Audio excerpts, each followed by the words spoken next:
Entre colinas majestosas, desertos escaldantes, florestas vibrantes e uma costa cristalina, existe uma terra encantada, onde sonhos se tornam realidade. Mas antes que essa terra dos sonhos se tornasse realidade, quem foram os sonhadores que encontraram essa terra magnífica? E como eles transformaram essa terra no maior centro de produção cinematográfica da história, que até hoje serve como a nossa maior fonte de entretenimento, cultura e até mesmo modo de pensar. Neste episódio, vamos embarcar em uma jornada épica de milhares de quilômetros, onde os aventureiros mais arrojados cruzaram barreiras e fronteiras em busca de uma nova oportunidade, construindo uma nova cidade, Hollywood. Mas antes de embarcarmos nessa jornada incrível, já vai deixando o seu like, se inscreva no canal e ative o sininho, porque vamos começar mais um episódio da Lux Media, onde a luz do cinema ilumina a sua alma e onde você é uma estrela. Seja muito bem-vindo! Antes de descobrirmos por que e como Hollywood se tornou o maior centro do cinema mundial, primeiro precisamos descobrir o contexto histórico dessa região e quem foram os primeiros viajantes a ocupar essa terra no extremo oeste dos Estados Unidos. Durante o século XIX, os Estados Unidos estavam vivendo um de seus períodos mais marcantes e icônicos de sua história, o Velho Oeste.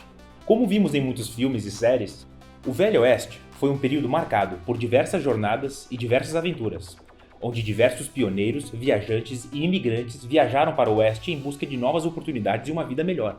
Explorando as terras selvagens do oeste americano, esses pioneiros construíram ferrovias, indústrias, cidades e estados, formando novas fronteiras que expandiram o território e a economia dos Estados Unidos. Com a criação de novas indústrias e novos territórios, a Revolução Industrial e a expansão territorial andaram de mãos dadas nos Estados Unidos do século XIX. Com essas novas oportunidades sendo criadas em novos territórios, que iam do Atlântico ao Pacífico, a população americana aumentou, criando assim novas culturas, novas cidades e novos estados. Dentro desse contexto de expansão nacional e econômica, Hollywood surgiu, mas não como um centro cultural, e sim como uma comunidade de fazendeiros. No ano de 1886, o magnata imobiliário do Kansas, Harvey Henderson Wilcox, e sua esposa, Dinah Wilcox, compraram 72 hectares de terra, localizada aproximadamente a 16 quilômetros a oeste da cidade de Los Angeles. O casal comprou essa terra magnífica devido ao sol dourado que iluminava e abençoava o solo, com pomares de laranja e limão, que se estendiam por quilômetros. Harvey e Dinah eram um casal fortemente engajado na política, ambos apoiadores ferrenhos da causa proibicionista. O proibicionismo era uma ideologia que defendia a proibição do álcool, para reduzir casos de desemprego, pobreza e violência doméstica. Essa ideologia era apoiada pelo movimento social e político chamado Movimento da Temperança, um movimento que se opunha radicalmente à produção, venda e consumo de álcool. De acordo com o Movimento da Temperança, o álcool era o combustível para todos os males sociais. Portanto, a sociedade americana se tornaria mais pura e próspera se o álcool fosse proibido. O proibicionismo estava ganhando cada vez mais força nos Estados Unidos no final do século XIX e início do século XX. Tanto que em 1919, o álcool foi definitivamente proibido pelo governo federal americano e só foi legalizado de novo em 1933. Como proibicionistas com fortes tendências religiosas, Harvey e Dinah queriam construir uma nova cidade, ou uma nova comunidade, baseada na pureza e na simplicidade da vida rural. O que Harvey e Dinah queriam era escapar de todo o caos e corrupção da vida urbana. Harvey e Dinah acreditavam que os grandes centros urbanos estavam ficando cada vez mais decadentes com a livre circulação do álcool.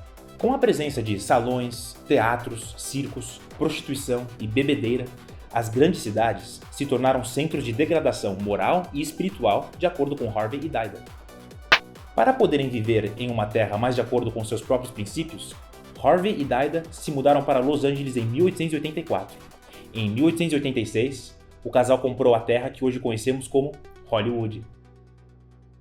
Mas por que essa terra foi batizada com esse nome, Hollywood? Afinal, de onde vem esse nome tão famoso que todos nós reconhecemos? Não se sabe exatamente como o nome Hollywood foi escolhido, mas tudo indica que foi Dinah Wilcox que escolheu esse nome. A teoria mais comum é que Dinah ouviu o nome Hollywood pela primeira vez durante uma conversa com uma outra mulher no trem, no caminho do Kansas para a Califórnia. Essa mulher se chamava Mary Peck, uma mulher muito rica do estado de Illinois. Mary disse para Dinah que durante a infância A sua família tinha uma mansão de verão chamada Hollywood, localizada nas zonas rurais perto de Chicago. Ao ouvir o nome Hollywood pela primeira vez, Daida se encantou e decidiu que nomearia sua nova terra de Hollywood. Outra teoria é que Daida decidiu escolher o nome Hollywood devido aos arbustos de azevinho presentes na região. Em inglês, Hollywood literalmente significa floresta de azevinho, que é uma árvore muito comum no sul da Califórnia. O azevinho também possui fortes significados espirituais no cristianismo, simbolizando a vida, a fertilidade e a proteção. Tudo o que Harvey e Daida queriam para esse novo começo nessa nova terra. Tanto que Daida uma vez disse: "Eu escolhi o nome Hollywood porque o nome soa bonito e eu também sou uma mulher supersticiosa. E a árvore de azevinho traz boa sorte." No ano de 1887, o nome Hollywood já era oficial, se tornando o nome definitivo da região comprada por Harvey e Daida, que estavam determinados em criar uma nova utopia rural, longe de toda a perversão e degradação urbana do leste. Juntos, Harvey e Daida construíram uma nova comunidade de fazendeiros, todos em busca de uma vida melhor, onde eles estavam mais próximos da natureza, de suas famílias e de um clima muito mais agradável na Califórnia. Harvey Henderson Wilcox, como um grande magnata, comprou e financiou o desenvolvimento da região, e Daida Wilcox, como uma esposa dedicada, fez dessa terra um lar. Daida teve a ideia de construir uma biblioteca, delegacia, escola primária, parque municipal e até mesmo uma prefeitura para Hollywood. Tanto que em 1898 já tinham 18 famílias morando na região, todas unidas em um forte senso de comunidade. Graças a essas contribuições, Daida Wilcox é conhecida até hoje como a mãe de Hollywood, pois foi ela quem deu à luz a essa nova cidade. Percebendo o potencial para crescimento urbano e populacional da região, um outro magnata imobiliário, H.J. Whitley, decidiu investir em Hollywood no ano de 1898. Para desenvolver a região ainda mais, Whitley comprou mais de 194 hectares de terra dos ranchos em volta de Hollywood, expandindo o distrito ainda mais. Com essa nova expansão territorial, novas famílias se mudaram para Hollywood, o que trouxe mais demanda por recursos e infraestrutura. No ano de 1900, Hollywood já tinha um correio, um hotel, 2 mercados e uma linha de bonde que podia levar os moradores até a cidade de Los Angeles. Em 1902, H.J. Whitley construiu o Hollywood Hotel, atraindo mais viajantes para a região, trazendo assim mais dinheiro e desenvolvimento para Hollywood. Em 1903, Hollywood ganhou o status de município. Em 1910, já com mais de 5.000 habitantes, Hollywood foi incorporada como um município da região metropolitana de Los Angeles, ganhando assim mais notoriedade, recursos financeiros, representatividade política e desenvolvimento urbano. Mas entre o desenvolvimento urbano, político e agrícola da região, como que aconteceu o desenvolvimento artístico? Afinal, por que o cinema se desenvolveu bem nessa área? Na virada do século XX, Hollywood era uma pequena comunidade de fazendeiros, que conduziam uma vida pacata e pacífica com as suas famílias. Hollywood não era um lugar com estúdios, teatros ou tabernas. Muito pelo contrário, pois Hollywood foi construída para ser uma comunidade cristã e familiar, onde o álcool e a prostituição eram firmemente proibidos. Sem a presença de entretenimento ou vida noturna, Hollywood claramente não era o lugar ideal para jovens artistas. Mas mesmo assim, Hollywood acabou se tornando no maior polo magnético que atraiu os maiores artistas do século XX. Por que será? Por que essa terra pacata e isolada chamou a atenção de tantos cineastas? Para respondermos essas perguntas, primeiro precisamos voltar para a costa leste dos Estados Unidos, que na virada do século XX era onde todos os estúdios de cinema estavam localizados. A maioria dos estúdios eram sediados em Nova York, que até hoje é a maior capital financeira dos Estados Unidos. Como vimos nos episódios anteriores, quem dominava a indústria cinematográfica americana na virada do século era Thomas Edison, que estava sempre disposto a monopolizar toda a produção e distribuição de filmes em suas mãos. Tanto que em 1908, Edison formou o Film Trust, que era um conglomerado da empresa de Edison e mais 9 dos maiores estúdios dos Estados Unidos. Juntas, essas 10 empresas criaram um monopólio tirânico na indústria cinematográfica, com o objetivo de limitar e até mesmo impedir o crescimento de outros estúdios. O que Edison e seus aliados queriam era destruir qualquer concorrência para maximizar e concentrar lucros em seus próprios bolsos. Além da Edison Studios, as principais empresas dentro do Trust eram a Biograph, Vitagraph, Lubin, Pathé e até mesmo a Star Film de Méliès, que, como vimos no episódio sobre Méliès, foi anexada ao Film Trust contra a vontade de Georges Méliès. Mas para que Méliès pudesse distribuir seus filmes nos Estados Unidos, sem correr o risco de ser processado por Edison, ele teve que conceder. A partir de 1905, um novo tipo de sala de cinema ganhou popularidade nos Estados Unidos. E esses cinemas se chamavam Nickelodeons. Quem se lembra do canal da Nickelodeon, onde passavam nossos desenhos e séries favoritas da infância? Foi daí que o canal da Nickelodeon pegou esse nome. Os Nickelodeons eram cinemas baratos, presentes em bairros de renda mais baixa, onde a classe trabalhadora e imigrantes viviam. Na virada do século XX, o cinema ainda era uma arte muito jovem e não tinha a mesma sofisticação do teatro. Enquanto a elite americana ia ao teatro para lazer, a classe trabalhadora ia ao cinema. Enquanto peças de teatro eram exibidas para os mais ricos na Broadway, filmes eram exibidos para a população mais pobre dentro dos Nickelodeons. Os Nickelodeons eram conhecidos por serem salas precárias e mal cuidadas, com assentos desconfortáveis e espaços apertados. Tanto que a palavra Nickelodeon vem de nickel, que em inglês pode significar moeda de 5 centavos, e Odeon, que em grego significa teatro ou prédio, pois o Nickelodeon era o teatro de 5 centavos. Esse era o preço do ingresso para assistir a um filme dentro de um Nickelodeon. Como 5 centavos é um valor muito baixo, os Nickelodeons permitiam uma entrada muito mais acessível para a classe trabalhadora, que acabou encontrando o cinema como uma nova fonte de entretenimento e lazer. Do mesmo jeito que os salões de cinetoscópio cobravam 5 centavos por filme 10 anos antes, os Nickelodeons cobravam o mesmo preço para assistir a imagem em movimento projetada em grandes proporções. Mas para poder exibir filmes, os Nickelodeons tinham que pagar taxas para o Edison Film Trust, se quisessem continuar operando. Entre 1905 e 1908, qualquer cinema dos Estados Unidos poderia simplesmente comprar rolos de filme dos estúdios e exibi-los livremente. Mas depois da criação do Film Trust, eles apenas podiam alugar os filmes com diversas taxas de aluguel. A taxa de licenciamento de um projetor custava $5 por mês. A taxa do uso do projetor no cinema custava $2 por semana. O aluguel pelo filme em si custava 13 centavos a cada 30 centímetros de rolo de filme. Quem quisesse produzir um filme fora do Edison Film Trust tinha que arcar com todos esses custos para simplesmente usar uma câmera, enquanto o uso da película de filme estava quase fora de alcance.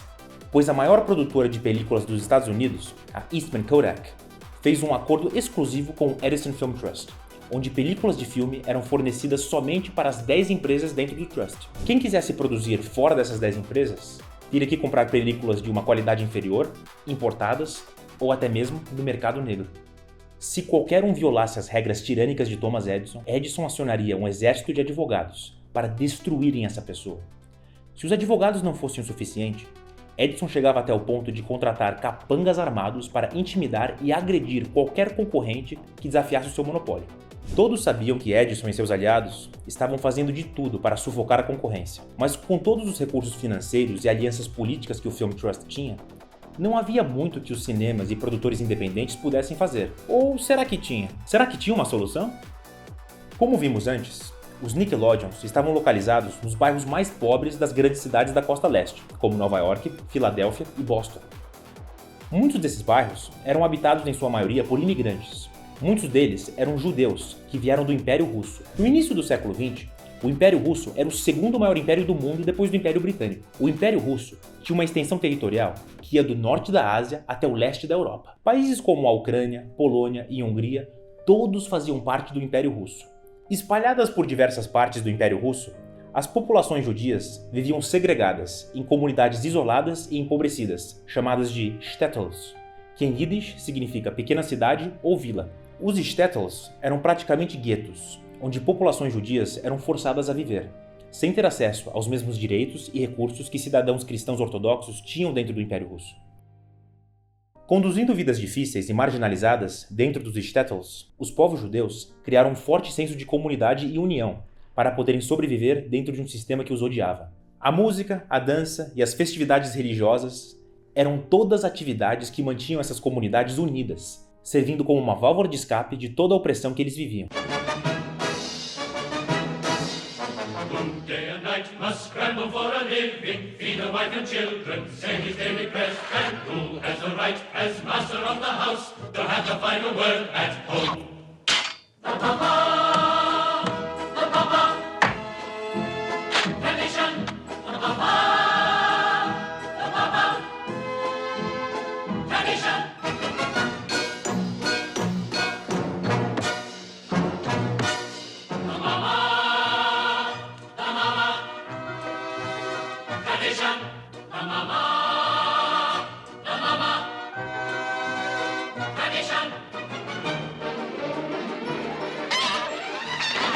At 3 I started Hebrew school, at 10 I learned a trade.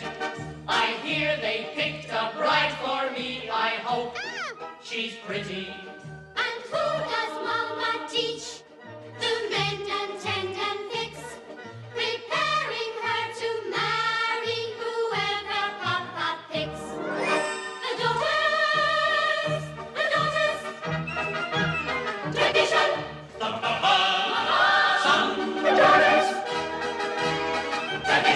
May I ask you a question? Certainly, Leibish. Is there a proper blessing for the Tsar? A blessing for the Tsar, of course.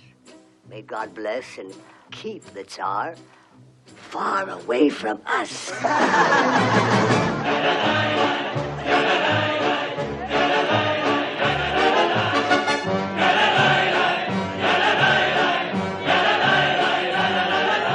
Foram dessas comunidades que muitos imigrantes judeus vieram, indo para as Américas em busca de uma vida melhor. Foram nessas comunidades que os futuros criadores de Hollywood nasceram. Tanto que o renomado crítico de cinema Neil Gabler disse em uma entrevista: "O sonho americano nasceu no leste europeu. Mas antes de viverem o sonho americano, muitos judeus viveram um pesadelo russo." Além de sofrerem com segregação social e negação de direitos, os povos judeus passaram por perseguições sanguinárias, onde grandes parcelas da população russa invadiam as comunidades judaicas, cometendo uma série de massacres. Esses massacres eram muitas vezes incitados e aprovados pelas autoridades russas, que eram radicalmente antissemitas. Esse tipo de massacre contra os povos judeus se chama pogrom, que em russo significa destruir ou demolir. Casas foram queimadas, mulheres foram estupradas, homens assassinados e crianças espancadas, sem nenhuma piedade, pois o objetivo dos pogroms era dizimar a população judaica das terras russas. Tanto que a Noite dos Cristais, na Alemanha nazista, na noite de 9 e 10 de novembro de 1938, foi fortemente inspirada pelos pogroms do Império Russo, que aconteceram décadas antes. Entre 1881 e 1882, e depois entre 1903 e 1906, uma série de pogroms foram organizados, massacrando milhares de judeus em todo o Império Russo.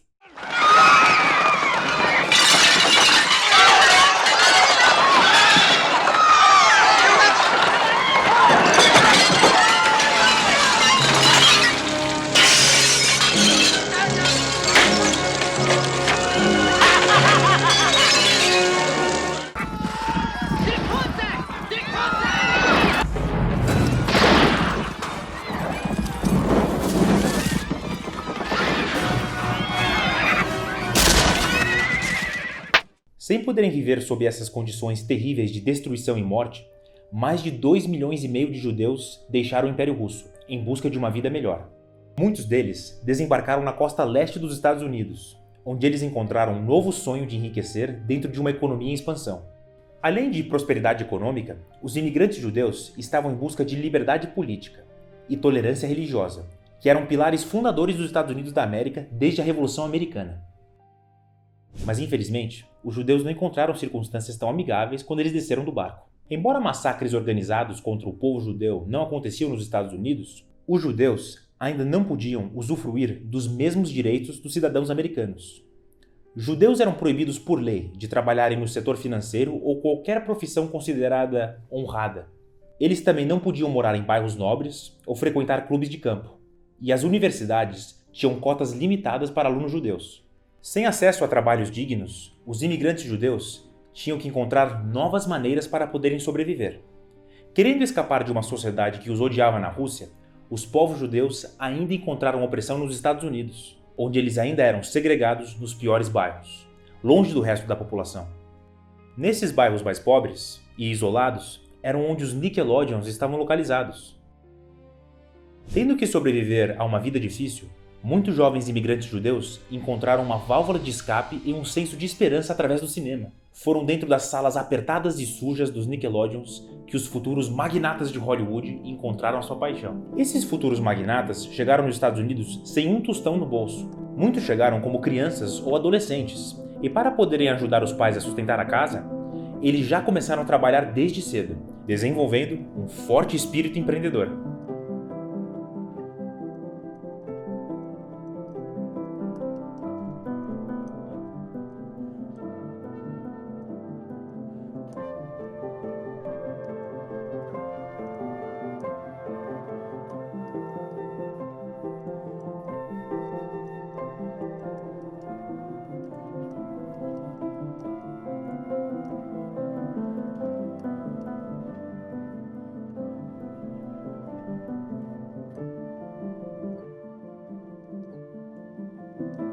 Antes de entrarem para a indústria cinematográfica, esses imigrantes jovens e arrojados fizeram o que podiam para poderem sobreviver dentro de uma sociedade que fechou várias portas para eles. O futuro fundador da gloriosa MGM, Louis B. Mayer, começou vendendo sucata para ajudar a família a sobreviver. Carl Laemmle, o futuro fundador da Universal Studios, mais conhecido como a Universal, começou vendendo tecidos. Samuel Goldwyn, que fundou a MGM junto com Louis B. Mayer, começou vendendo luvas. O futuro fundador da Paramount, Adolph Zukor, vendia peles. E os irmãos Warner, os famosos Warner Brothers, chegaram a vender bicicletas, carnes e até mesmo consertar e engraxar sapatos, para poderem pagar as contas. Não é à toa que esses jovens imigrantes trabalhadores e corajosos criaram a indústria do cinema como conhecemos hoje, pois todos eles passaram por jornadas épicas de conquista e superação. Antes do glamour dourado nas terras ensolaradas da Califórnia, eles passaram pelo terror sombrio nas terras gélidas da Rússia. Escapando por pouco da morte, esses imigrantes ainda tiveram que criar novas maneiras para poderem sobreviver dentro de uma sociedade que ainda os marginalizava.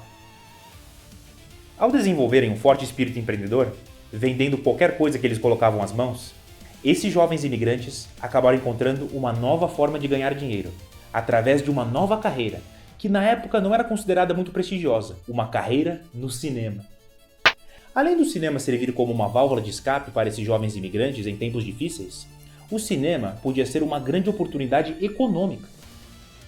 Depois de terem sofrido em diversos momentos difíceis em suas vidas, esses jovens imigrantes sonhavam com tempos mais prósperos e um mundo melhor. E através de suas visões sonhadoras, eles enxergaram o potencial magnífico e ainda não explorado do cinema. Como vimos antes, na virada do século XX, o cinema ainda era uma arte jovem, pouco prestigiosa e pouco explorada em comparação com outras artes mais antigas. Ao contrário das elites protestantes da costa leste americana, que enxergavam o cinema como uma forma de entretenimento barata para as classes mais baixas, um grupo de jovens imigrantes judeus enxergaram muito mais. Eles viram que o cinema podia se transformar na nova forma de entretenimento do século XX, podendo encantar e inspirar gerações inteiras, criando novas histórias, sonhos e mitologias. Exatamente como o teatro e a literatura fizeram por milhares de anos. Quase sem nada no bolso, como esses jovens imigrantes marginalizados transformaram esse sonho em realidade. Apaixonados pela imagem em movimento, eles começaram a operar salas de cinema em seus bairros. Como a comunidade judaica vivia situações de pobreza e vulnerabilidade nesses bairros mais marginalizados, esses jovens imigrantes queriam proporcionar entretenimento e alegria para suas comunidades, usando o cinema como escapismo. Exatamente como a música e a dança eram usadas como escape nas festividades religiosas dos shtetls na Rússia, filmes eram usados nos guetos de imigrantes dos Estados Unidos. Louis B. Mayer, Adolph Zukor, os 4 irmãos Warner, todos começaram a operar salas de cinema em seus bairros. Além de exibir filmes, eles também renovaram as salas de cinema para atrair espectadores de classes sociais mais altas. As salas sujas e mal cuidadas dos Nickelodeons se transformaram em salas mais glamourosas e atraentes, com assentos confortáveis, cortinas vermelhas e colunas douradas. Com isso, os Nickelodeons começaram a desaparecer no início da década de 1910, abrindo espaço para um novo tipo de sala de cinema, conhecida como o Movie Palace, que em inglês significa Palácio de Filmes. Dando um passo adiante, os imigrantes judeus também foram os primeiros a importar longas-metragens da Europa para os Estados Unidos. Até então, filmes com uma longa-metragem estavam apenas começando. A forma mais popular e conhecida de cinema eram filmes de curta-metragem, que contavam histórias rápidas como uma forma de entretenimento imediato. Mas os futuros patronos de Hollywood acreditavam que a sala de cinema podia ser um grande espaço para exibir grandes espetáculos e grandes histórias. Diferente de Thomas Edison, que via a sala de cinema como um lugar marginalizado, feito apenas para entreter a classe trabalhadora, esses imigrantes judeus viam a sala de cinema como uma nova sala de teatro, capaz de exibir grandes histórias. Firmemente contra a importação de longas-metragens, Edison acreditava que ele poderia perder dinheiro com esse novo formato. Diferente de um longa-metragem, um curta pode ser rodado mais vezes durante o dia, gerando assim mais venda de ingressos. Pensando mais a longo prazo, os futuros fundadores de Hollywood sabiam que o longa-metragem elevaria o status do cinema para um novo nível social e artístico. Com a mesma duração e complexidade narrativa de uma peça de teatro, o longa-metragem certamente atrairia membros das elites americanas. Com mais apoio e admiração das elites, o cinema certamente receberia mais recursos financeiros para continuar se expandindo como uma arte e como um negócio. Tanto que em 1912, Adolphe Zukor exibiu o longa-metragem francês Rainha Elizabeth em um teatro da Broadway, recebendo aplausos da mais alta sociedade de Nova York. Mas, para não ficarem dependentes de filmes europeus, esses imigrantes começaram a produzir os seus próprios filmes para serem exibidos em suas próprias salas de cinema. Mas ainda havia um problema: o Edison Film Trust. Se eles quisessem produzir filmes com as suas próprias visões, esses imigrantes tinham que ir para outro lugar, longe da vigilância e do domínio de Thomas Edison e seus capangas. O que esses imigrantes iriam fazer? Desistir de uma indústria dominada por alguém que estava contra eles? Voltar a vender outros produtos? Voltar para a Europa, onde eles foram perseguidos e quase mortos? Nada disso. Esses imigrantes foram para outro lugar para escapar das garras tirânicas de Thomas Edison. Mas eles não voltaram para o leste do Atlântico. Eles decidiram ir para o extremo oeste da América, na costa pacífica. E é aqui que voltamos para Hollywood. Como Hollywood era localizada do outro lado da costa leste, ficava quase impossível para Thomas Edison e seus aliados fiscalizarem e controlarem produtores que estavam a mais de 5.000 quilômetros de distância. Além da distância vantajosa, Hollywood ficava apenas a 225 quilômetros da fronteira do México. Caso os produtores tivessem problemas com a lei, eles podiam simplesmente esconder o seu equipamento no México e também se esconder no sul da fronteira, assim evitando qualquer problema legal com o governo americano. Além de motivos jurídicos, outro motivo foi o clima da Califórnia. Ao contrário da costa leste, que tinha climas mais nublados e nevava durante meses durante o inverno, o sul da Califórnia estava quase sempre ensolarado, o que permitia uma iluminação natural para as filmagens. Hollywood também estava localizada entre montanhas, florestas, desertos e praias, o que criava uma grande riqueza e diversidade de cenários. Com diversos cenários fornecidos pela própria natureza, qualquer lugar em Hollywood podia parecer qualquer lugar do mundo. Em um raio de apenas 24 quilômetros, o mundo todo se encontrava no mesmo lugar, onde diversas histórias podiam ser filmadas e contadas, através de diversos cenários magníficos. Além do fator jurídico e climático, também teve o fator econômico que incentivou a ida de produtores independentes para Hollywood. Como Hollywood era uma comunidade recém-formada, as terras de Hollywood eram muito mais baratas que as terras de Los Angeles, incentivando esses produtores a comprarem terras para desenvolverem os seus próprios estúdios. Com vastas terras ao seu alcance, os produtores construíram seus estúdios nelas, podendo filmar livremente. Perto do sol e longe de Thomas Edison, Hollywood era o lugar perfeito para qualquer cineasta sonhador. Outro motivo que incentivou os produtores judeus a se mudarem para Hollywood foi um motivo social. Como a costa leste dos Estados Unidos tinha sido ocupada por mais tempo, a costa leste já tinha uma elite protestante muito estabelecida e dominante. Já o oeste dos Estados Unidos ainda estava sendo explorado e formado, portanto, o oeste não tinha uma estrutura social tão rígida como o leste. Como uma cidade ainda em formação e desenvolvimento, Hollywood não tinha uma hierarquia que remontava a séculos. Sem ter uma estrutura hierárquica muito sólida, Hollywood era o lugar perfeito para que os imigrantes judeus pudessem criar o seu próprio sistema social, onde eles estavam no topo. Agora, os produtores não estavam mais limitados a restrições jurídicas, climáticas, econômicas e sociais da costa leste.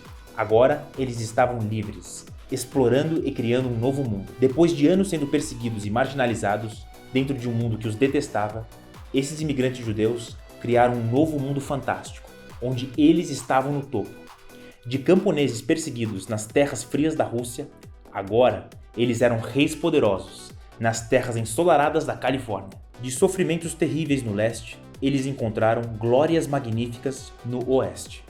Foi exatamente essa a essência do Velho Oeste americano. Quando Hollywood foi estabelecida, os Estados Unidos ainda estavam vivendo os seus últimos anos do Velho Oeste, onde grandes indústrias foram criadas. A mineração do ouro, a extração do petróleo, a construção de ferrovias e a criação de fazendas e ranchos expandiram a economia e o território americano em proporções magníficas. Com a criação de novas indústrias, os Estados Unidos da América se estabeleceram como uma superpotência mundial, ocupando a posição de maior potência do mundo a partir de 1913, uma posição que os Estados Unidos ocupam até hoje.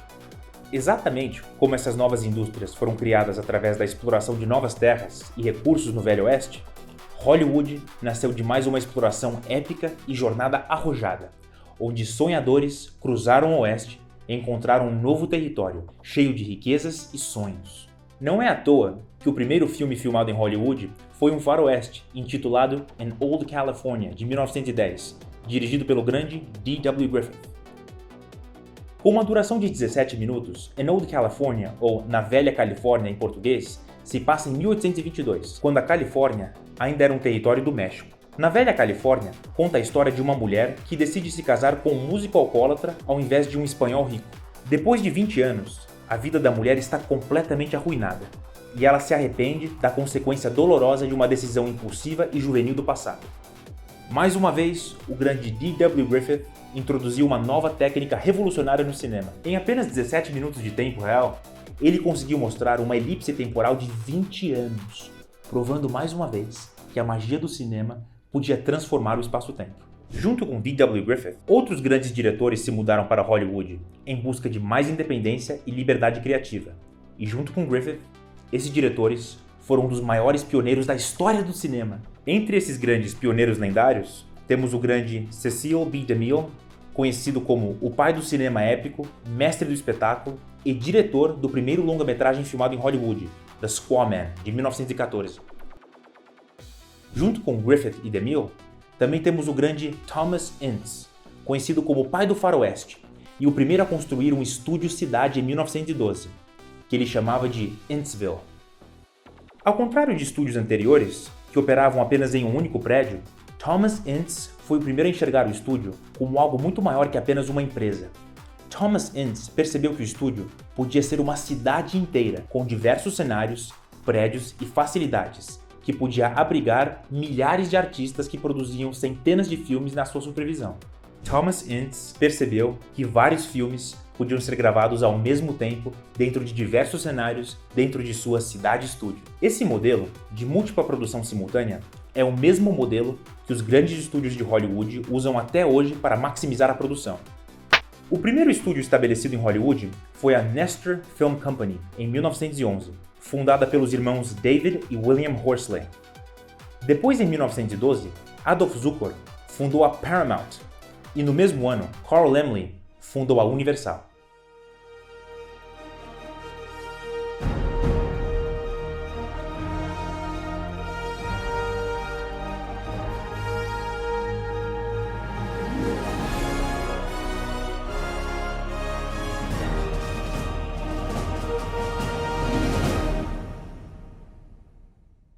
Em 1915, William Fox fundou a Fox Film, que depois se tornou a 20th Century Fox.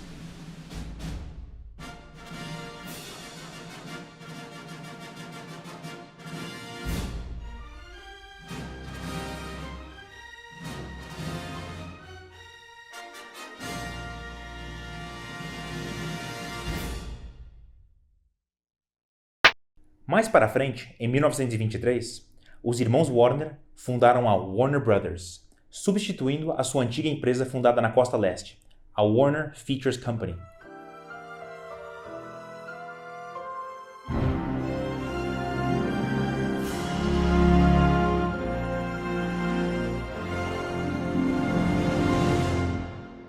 Em 1924, Louis B. Mayer, Samuel Goldwyn, Richard A. Rowland e Marcus Lowe juntaram os seus 3 estúdios, a Metro Pictures, a Goldwyn Pictures e a Louis B. Mayer Pictures, para fundarem um novo grande estúdio, que depois se tornaria no maior império de ouro de Hollywood, iluminando essa época áurea com os melhores filmes já vistos. Esse novo estúdio foi tão glorioso que a sua glória pode ser ouvida através de um rugido de um leão.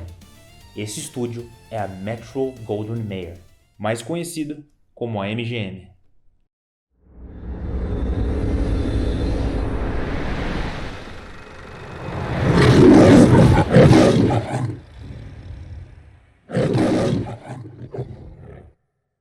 O leão da MGM é o famoso Leo the Lion, um leão que Samuel Goldwyn teve a ideia de usar como mascote de sua empresa em 1916. Samuel Goldwyn escolheu o leão como símbolo porque o leão é o animal que mais exala força, coragem e grandeza, que eram qualidades que ele esperava para o crescimento de seu império. O leão também era o mascote da Universidade de Columbia, em Nova York, onde Samuel Goldwyn havia estudado. Querendo fazer um tributo para sua universidade, Samuel Goldwyn adotou o leão como símbolo de seu estúdio. Mas depois da fusão das três empresas que formaram a MGM, quem comandava as operações do novo estúdio era o grande Louis B. Mayer, que acabou se tornando o homem mais poderoso de Hollywood nos anos 20 e 30. O poder de Mayer era tanto que ele ficou conhecido como o Leão de Hollywood, e o seu rugido ecoa até hoje. Em 1915, Carl Laemmle construiu a majestosa Universal City, que até hoje opera como um dos maiores estúdios de Hollywood. Tanto que hoje, a Universal Studios tem 2 parques temáticos nos Estados Unidos. O original fica em Los Angeles e o outro em Orlando. A ideia de Carl Laemmle com a Universal City era literalmente criar uma nova cidade, onde artistas pudessem morar, sonhar e criar livremente, todos juntos no mesmo espaço, de mais de 160 hectares. Dentro desses 160 hectares, a Universal City tem o próprio CEP, força policial, corpo de bombeiros e diversas casas e prédios que abrigam diversos artistas e executivos. E desde 1964, a Universal também abriga o próprio parque temático, atraindo turistas de diversas partes do mundo. Seguindo o exemplo de Carl Laemmle, Adolf Zukor, William Fox, Louis B. Mayer e os irmãos Warner, todos construíram suas próprias cidades de estúdio. Em 1920, as terras de Hollywood já estavam todas cobertas por essas maravilhosas cidades douradas e encantadas de imaginação e fantasia. O que era uma comunidade pacata e isolada na virada do século se tornou o maior centro comercial e cultural do cinema, onde os maiores artistas se tornaram celebridades e os maiores sonhos se tornaram realidade. Mas enquanto essa nova indústria pujante e poderosa crescia no Oeste, como foi que Thomas Edison reagiu? Com tanto crescimento econômico e reconhecimento internacional, os estúdios de Hollywood superaram Thomas Edison de uma maneira completamente humilhante para Edison. Os filmes da Costa Leste perderam a relevância e a popularidade, enquanto Thomas Edison não poderia controlar o número crescente de artistas se mudando a 5.000 quilômetros dele. Com o rápido crescimento de produção dos estúdios de Hollywood, George Eastman percebeu que ele poderia lucrar muito mais na costa oeste. Em 1911, a Eastman Kodak rompeu o contrato exclusivo com o Edison Film Trust e começou a vender rolos de filme para os estúdios de Hollywood, assim quebrando o monopólio de Edison sobre as películas. Depois, em 1915, a Suprema Corte dos Estados Unidos decretou o rompimento do Film Trust, interpretando o Edison Film Trust como uma instituição monopolista e anticompetitiva. Enquanto Thomas Edison perdeu completamente o controle da indústria cinematográfica, Hollywood já era o maior centro de produção e distribuição de filmes no mundo. Depois de anos de práticas monopolistas e maquiavélicas, Thomas Edison foi finalmente derrotado. Tanto que hoje, nós lembramos de Thomas Edison mais pela invenção da lâmpada e da eletricidade, e não tanto pelo cinema em si. Chegando nos Estados Unidos, sem nada em seus nomes, mas cheio de sonhos, um grupo de imigrantes judeus derrotaram um dos maiores magnatas do mundo. Imagine se eles tivessem desistido. Nós não teríamos a maior fábrica de sonhos já criada. Mas graças à coragem, à persistência e à paixão desses jovens imigrantes, as maiores histórias foram contadas e os maiores sonhos foram realizados. Então nunca se esqueça, meu caro espectador, nunca se esqueça que você também é uma estrela. E através da escuridão, você vai brilhar ainda mais.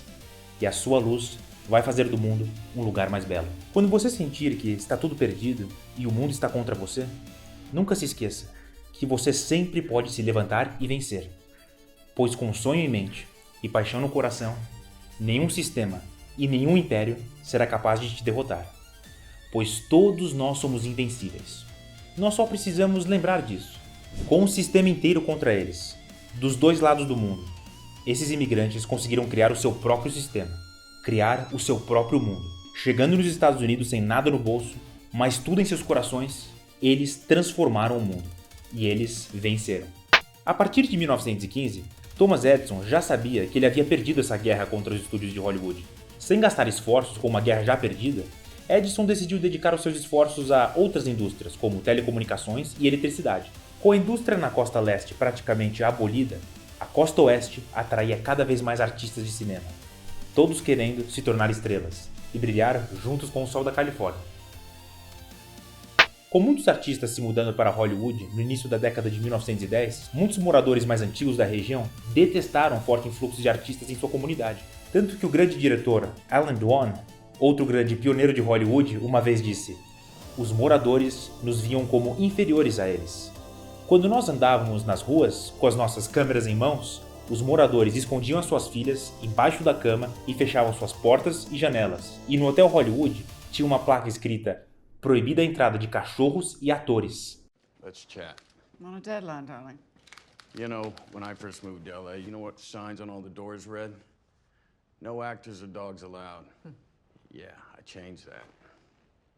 I helped build this place you call home. Mesmo enfrentando a hostilidade dos moradores locais no início, esses grandes artistas pioneiros continuaram criando. Atores, diretores, produtores, roteiristas, editores, cinegrafistas, cenógrafos, editores, animadores e executivos chegaram em números cada vez maiores. Muito maiores que o número pequeno de fazendeiros que já moravam na região. Com um número muito maior de artistas de cinema em Hollywood, eles passaram a dominar e definir a identidade e a essência da região. Com esse grande número de artistas arrojados e brilhantes em busca de seus sonhos, Hollywood se transformou em uma cidade vibrante e vivaz. De uma comunidade serena de poucas famílias em 1900, em 1920, Hollywood já era o maior centro de entretenimento mundial. E a partir dessa época, o cinema se estabeleceu como a fonte de entretenimento mais popular do mundo. Enquanto a Europa passava pela Primeira Guerra Mundial, que devastou grandes partes do continente, a produção cinematográfica na Europa foi completamente interrompida e estagnada como consequência.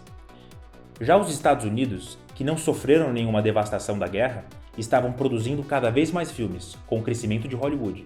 Com o final da Primeira Guerra, em 1918, a Europa estava completamente devastada e precisou de muita ajuda financeira dos Estados Unidos para poder se reerguer.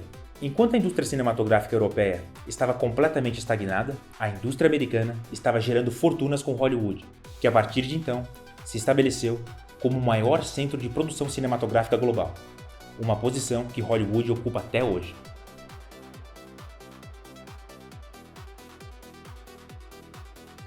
Como vimos nos episódios anteriores, na virada do século XX, quem dominava a produção e distribuição cinematográfica do mundo era a França, com os estúdios Pathé e Gaumont.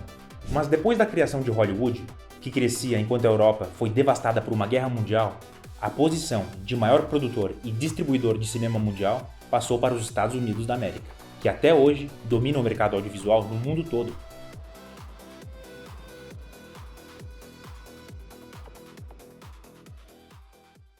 Tanto que quando vamos ao cinema aqui no Brasil, é muito mais comum irmos assistir um filme americano de Hollywood do que um filme brasileiro ou um filme feito em outro país.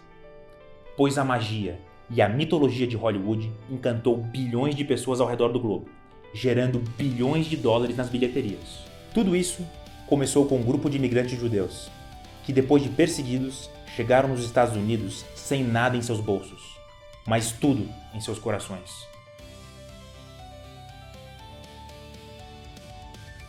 Juntos, eles criaram uma nova cidade, um novo mundo, um novo universo magnífico, onde a imaginação e o sonho se tornam realidade. Juntos, eles criaram Hollywood.